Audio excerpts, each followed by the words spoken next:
Hello, and welcome to The Essential Reads. My name is Isaac, and my goal is to bring to you a bunch of classic audiobooks in an easy and accessible way. We're continuing with Dracula today. Let's get right into it. Dracula by Bram Stoker. Chapter 11. Lady Westenra's Diary. 12th of September. How good they all are to me. I quite love that dear Dr. Van Helsing. I wonder why he was so anxious about these flowers. He positively frightened me, but he was so fierce. And yet he must have been right, for I feel comfort from them already. Somehow I do not dread being alone tonight, and I can go to sleep without fear. I shall not mind any flapping outside the window. The terrible struggle that I have had against sleep so often of late, the pain of sleeplessness, or the pain of the fear of sleep, with such unknown horrors as it has for me. How blessed are some people whose lives have no fear, no dreads, to whom sleep is a blessing that comes nightly and brings nothing but sweet dreams. Well, here I am tonight, hoping for sleep and laying like Ophelia in the play, with virgin krantz and maiden struments. I never liked garlic before, but tonight it is delightful. There is peace in its smell.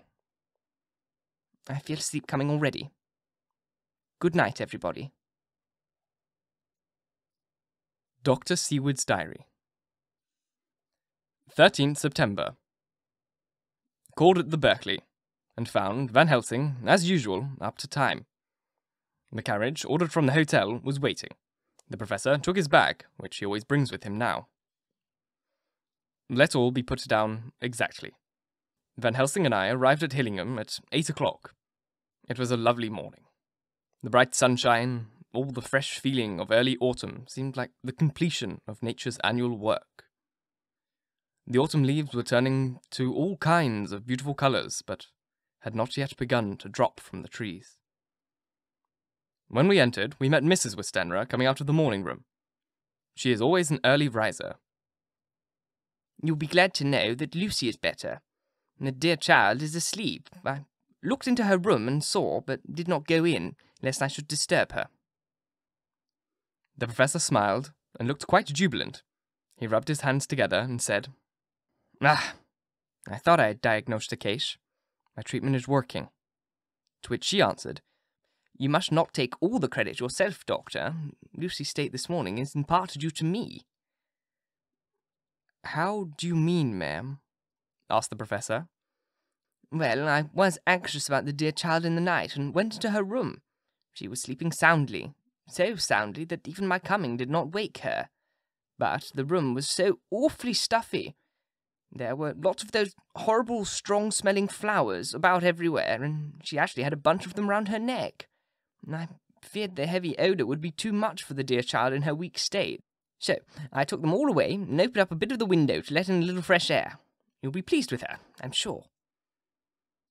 She moved off into her boudoir, where she usually breakfasted early. As she had spoken, I watched the professor's face, and saw it turn ashen grey. He had been able to retain his self-command while the poor lady was present, for he knew her state, and how mischievous a shock would be. He actually smiled on her as he held open the door for her to pass into the room. But the instant she had disappeared, he pulled me suddenly and forcibly into the dining room and closed the door. Then, for the first time in my life, I saw Van Helsing break down. He raised his hands over his head in a sort of mute despair, and then beat his palms together in a helpless way. Finally, he sat down on a chair, and, putting his hands before his face, began to sob, with loud, dry sobs that seemed to come from the very raking of his heart. Then he raised his arms again, as though appealing to the whole universe. "God! God! God! God!" he said. "What have we done? What has this poor thing done? We are so sore beset. Is there fate amongst us still, sent down from the pagan world of old, that such things must be in such a way? This poor mother, all unknowing and all for the best does she think, does such a thing as lose her daughter's body and soul. And we must not tell her?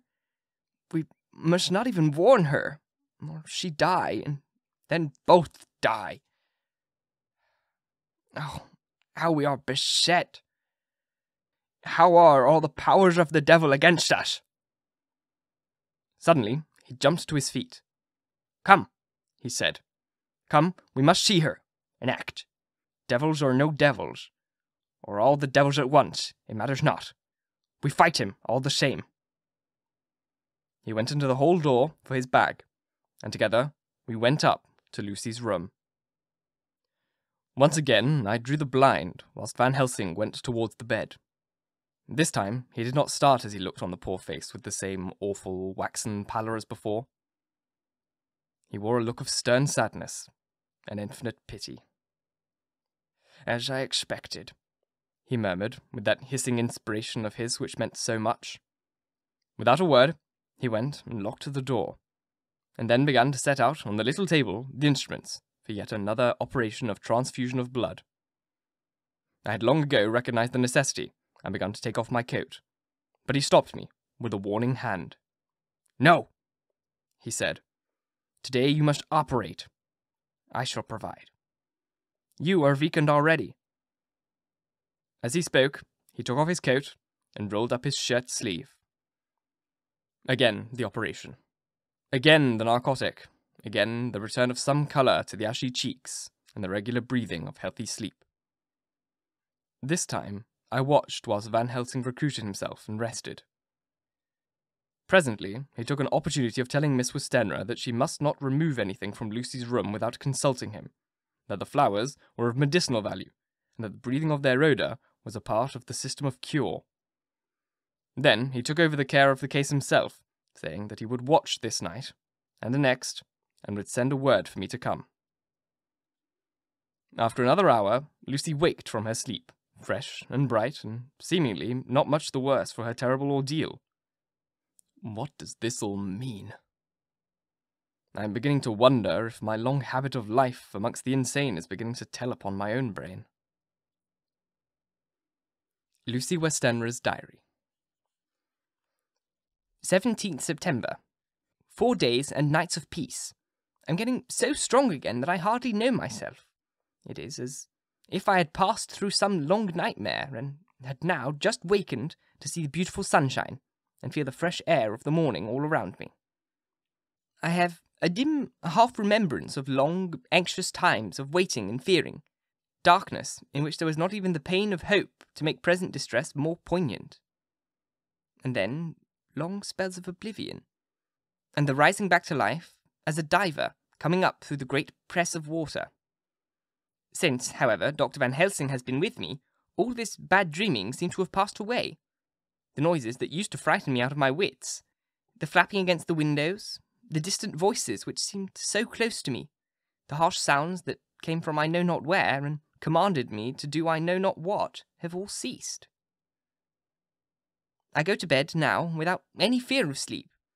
I do not even try to keep awake. I've grown quite fond of the garlic, and a boxful arrives to me every day from Haarlem. Tonight, Dr. Van Helsing is going away, as he has to be for a day in Amsterdam. But I need not be watched. I am well enough to be left alone. Thank God for my mother's sake, and dear Arthur's, and for all our friends who have been so kind. I shall not even feel the change, for last night Dr. Van Helsing slept in his chair a lot of the time. I found him asleep twice when I awoke, but did not fear to go asleep again, although the bows or bats or something flapped almost angrily against the window panes. The Pall Mall Gazette, the 18th of September. The Escaped Wolf. Perilous adventure of our interviewer. Interview with the keeper of the Zoological Gardens. After many inquiries and almost as many refusals, and perpetually using the words Pall Mall Gazette as a sort of talisman, I managed to find the keeper of the section of the Zoological Gardens in which the wolf department is included. Thomas Bilder lives in one of the cottages in the enclosure behind the elephant house, and was just sitting down to his tea when I found him. Thomas and his wife are hospitable folk, elderly and without children. And if the specimen I enjoyed of their hospitality be of the average kind, their lives must be pretty comfortable. The keeper would not enter on what he called business until the supper was over, and we were all satisfied. Then, when the table was cleared, and he had lit his pipe, he said, "Now, sir, you can go on and ask me what you want. You'll excuse me refusing to talk professional subjects afore meals.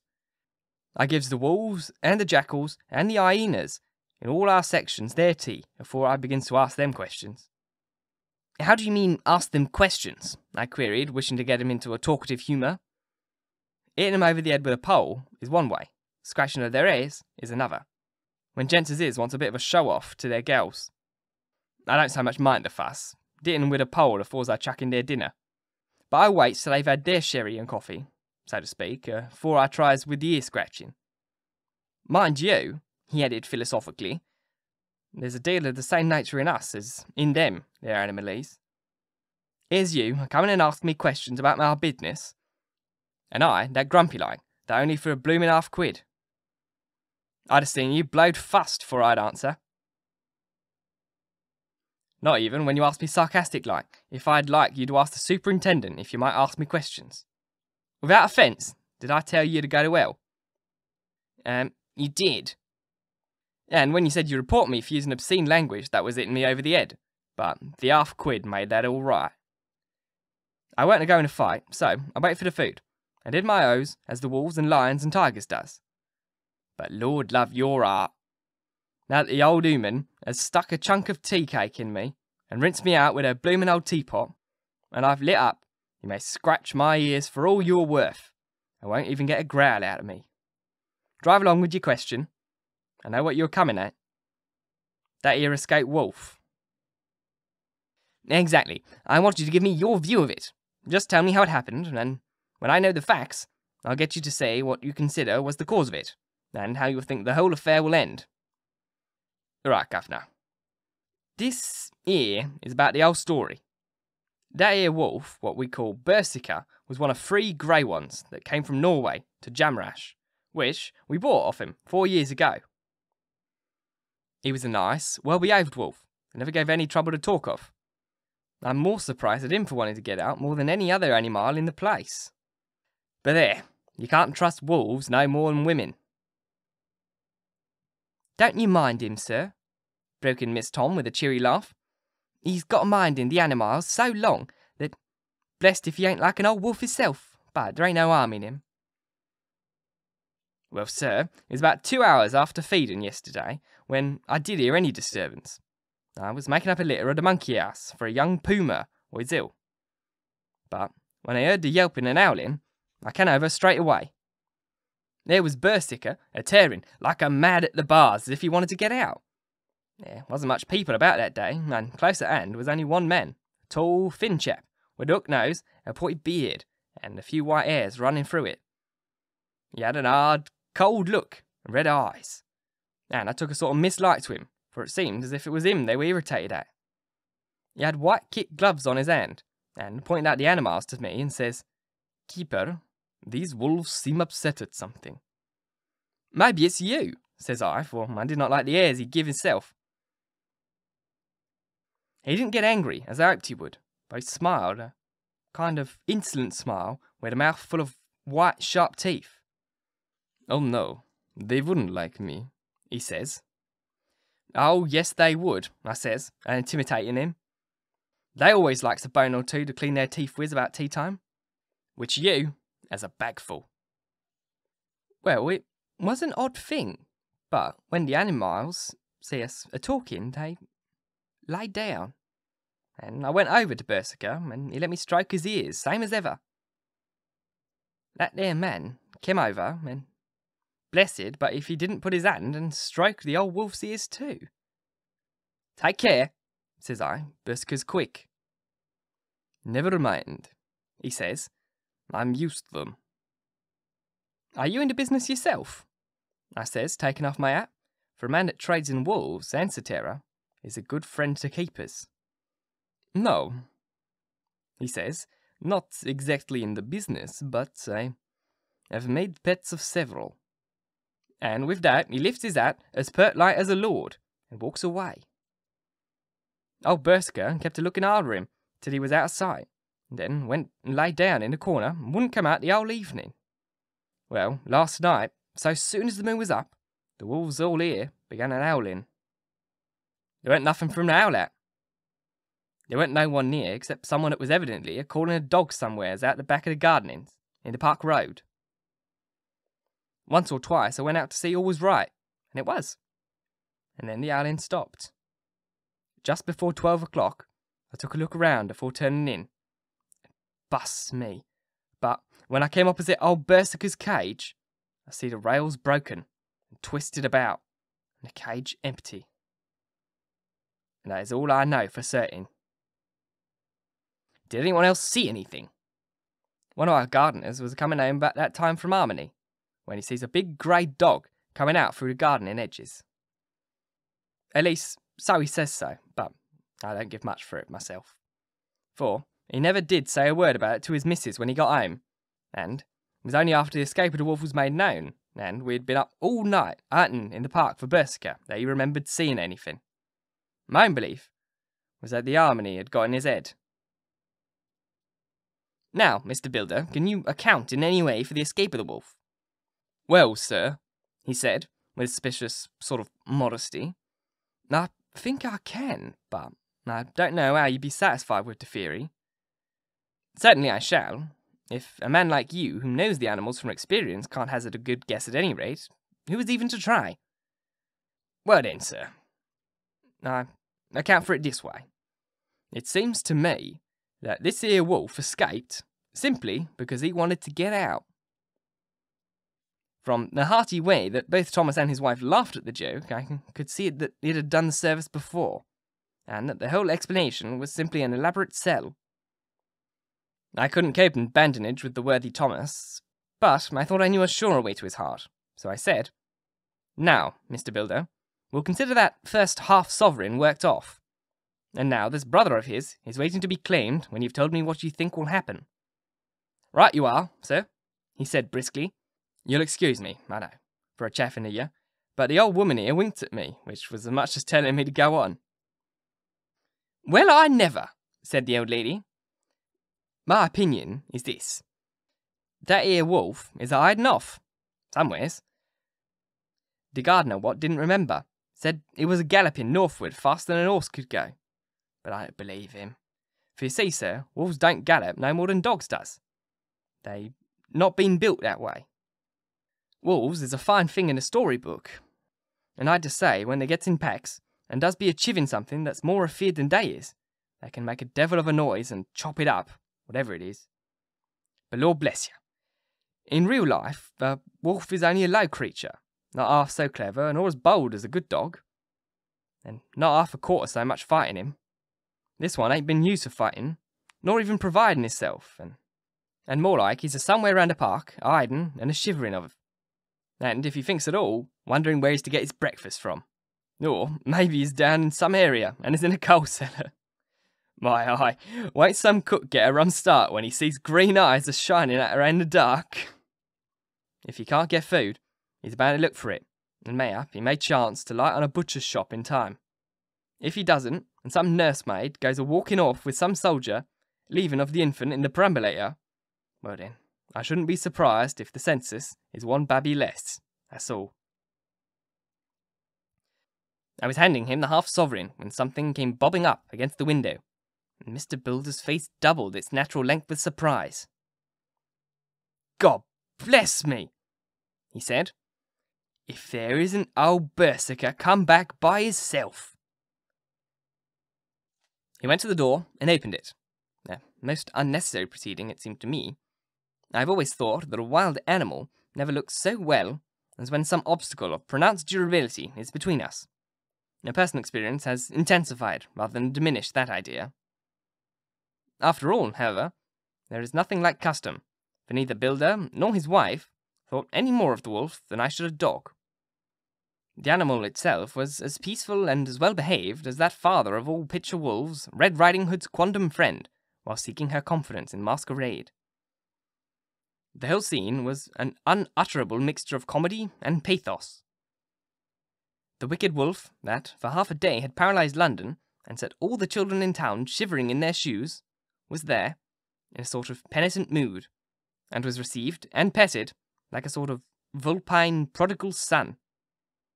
Old Builder examined him all over with the most tender solicitude, and when he had finished with his penitent, said, "There, I knew the poor old chap would get himself into some kind of trouble. Didn't I say that all along? Here, his head's all cut and full of broken glass. He's been getting over some blooming wall or other. It's a shame that people are allowed to top their walls with broken bottles. This is what comes of it. Come along, Berserker." He took the wolf and locked him up in a cage with a piece of meat that satisfied, in quantity at any rate, the elementary conditions of the fatted calf, and went off to report. I came off, too, to report the only exclusive information that is given today regarding the strange escapade at the zoo. Dr. Seward's Diary. 17th September. I was engaged after dinner in my study, posting up my books, which, through press of other work and the many visits to Lucy, had fallen sadly into arriere. Suddenly, the door was burst open, and in rushed my patient, with his face all distorted with passion. I was thunderstruck, for such a thing as a patient getting out of his own accord into the superintendent's study is almost unknown. Without an instant's pause, he made straight at me. He had a dinner knife in his hand, and, as I saw he was dangerous, I tried to keep the table between us. He was too quick and too strong for me, however, for, before I could get my balance, he'd struck me, and cut my left wrist rather severely. Before he could strike again, however, I got in my right, and he was sprawling on his back on the floor. My wrist bled freely, and quite a little pool trickled onto the carpet. I saw that my friend was not intent on further effort, and occupied myself in binding up his wrists, keeping a wary eye on the prostrate figure all the time. When the attendants rushed in, and we turned our attention to him, his employment positively sickened me. He was lying on his belly on the floor, licking up, like a dog, the blood which had fallen from my wounded wrist. He was easily secured, and, to my surprise, went with the attendants quite placidly, simply repeating over and over again, "The blood is the life, the blood is the life." I cannot afford to lose blood just at present. I've lost too much of late for my physical good.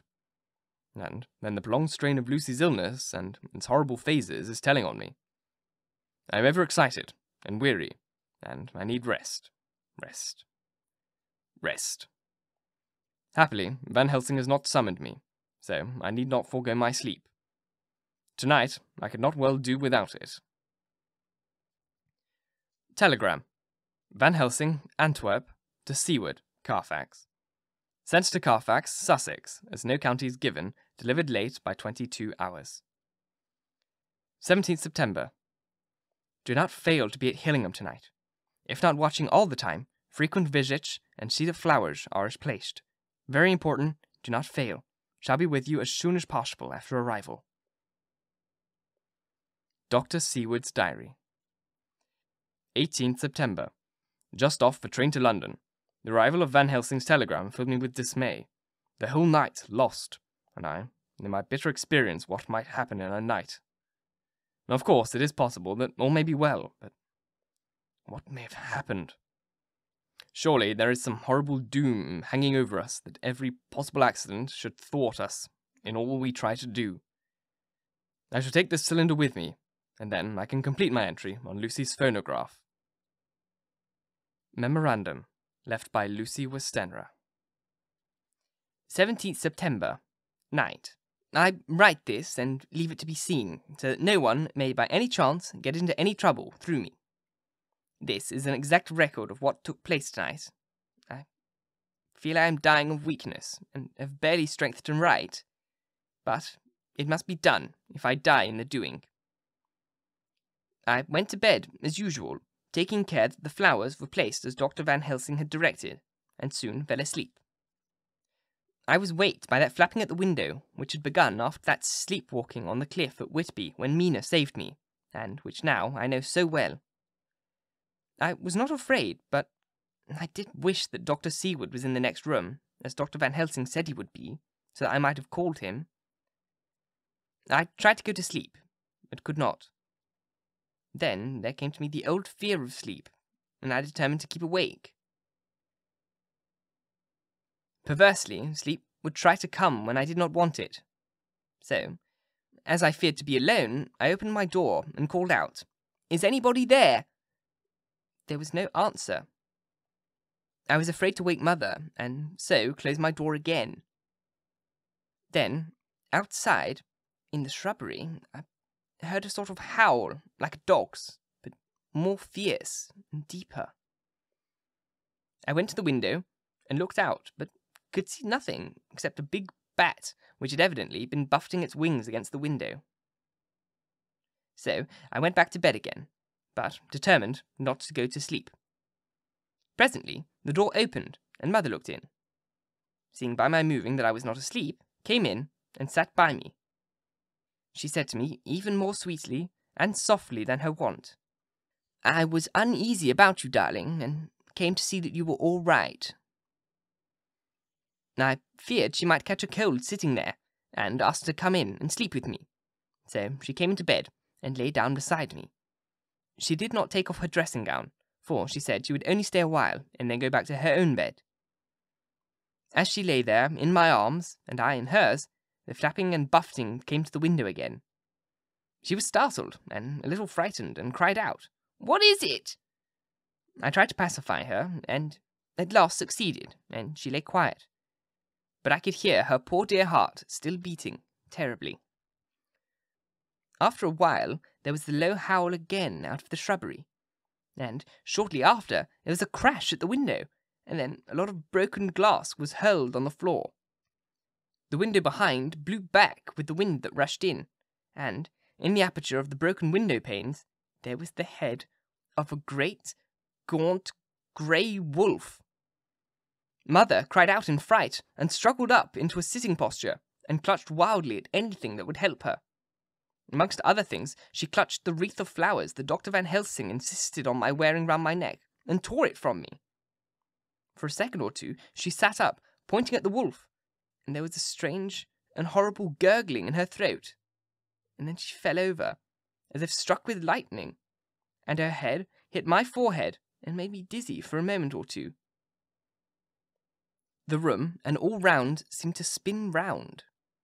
I kept my eyes fixed on the window, but the wolf drew his head back, and a whole myriad of little specks seemed to come blowing in through the broken window, and wheeling and circling round like the pillar of dust that travellers describe when there is a simoon in the desert. I tried to stir, but there was some spell upon me, and my dear mother's poor body, which seemed to grow cold already, for her dear heart had ceased to beat, weighed me down, and I remember no more for a while. The time did not seem long, but very, very awful until I recovered consciousness again. Somewhere near, a passing bell was tolling. The dogs all around the neighbourhood were howling, and in our shrubbery, seemingly just outside, a nightingale was singing. I was dazed and stupid with pain and terror and weakness, but the sound of the nightingale seemed like the voice of my dead mother come back to comfort me. The sounds seemed to have awakened the maids too, for I could hear their bare feet pattering outside my door. I called to them, and they came in, and when they saw what had happened and what it was that lay over me on the bed, they screamed out. The wind rushed in through the broken window, and the door slammed too. They lifted off the body of my dear mother and laid her, covering up with a sheet, on the bed after I had gotten up. They were all so frightened and nervous that I directed them to go to the dining room and each have a glass of wine. The door flew open for an instant and closed again. The maid shrieked, and then went in a body to the dining room, and I laid what flowers I had on my mother's dear breast. When they were there, I remembered what Dr. Van Helsing had told me, but I didn't like to remove them. And besides, I would have some of the servants sit up with me now. I was surprised that the maids did not come back. I called them, but got no answer, so I went to the dining room to look for them. My heart sank when I saw what had happened. They, all four, lay helpless on the floor, breathing heavily.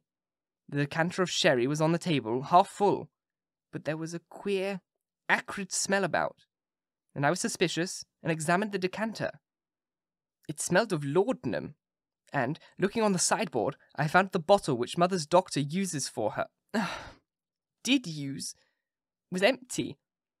What am I to do? What am I to do? I'm back in the room with Mother. I cannot leave her. I'm alone, save for the sleeping servants whom someone has drugged. Alone with the dead. I dare not go out, for I can hear the low howl of the wolf through the broken window. The air seems full of specks, floating and circling in the draught from the window, and the lights burn blue and dim. What am I to do? God, shield me from harm this night. I shall hide this paper in my breast, where they shall find me when they come to lay me out. My dear mother is gone. It is time that I go too.